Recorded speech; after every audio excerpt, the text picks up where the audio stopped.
এই রাস্তাটা এমনই ভয়ঙ্কর অভিজ্ঞতা ছিল যে আমরা যেদিন ফিরেছিলাম সেই দিন এই রাস্তাতে ফিরতে ফিরতে অনেক রাত হয়ে গেছিলো। তো আমরা এই পাহাড় টপকানোর ভয়ে আগের একটা স্টপেজ যোশীপুর বলে রয়েছে, সেই যোশীপুরে আমরা স্টে করে গিয়েছিলাম।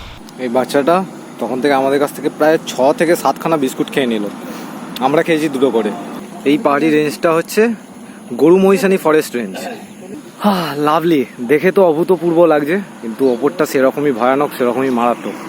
আগে রাস্তা খারাপ ছিল, এই মুহূর্তে কীরকম হয়ে আছে সেটা জানি না, সেটা উঠলে বুঝতে পারবো। তো আমরা এবার এই গরুমহিষানি পাহাড়টাকে টপকে ওপারে যাব।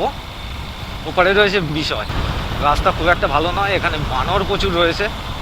লরি তো দেখতে পাচ্ছেন উল্টো দিক থেকে হাঁ করে আসছে, খুব সাবধানে আস্তে আস্তে উঠতে হবে। একে বৃষ্টি হয়েছে, তার উপর এরকম লরির পর লরি, লরির পর লরি।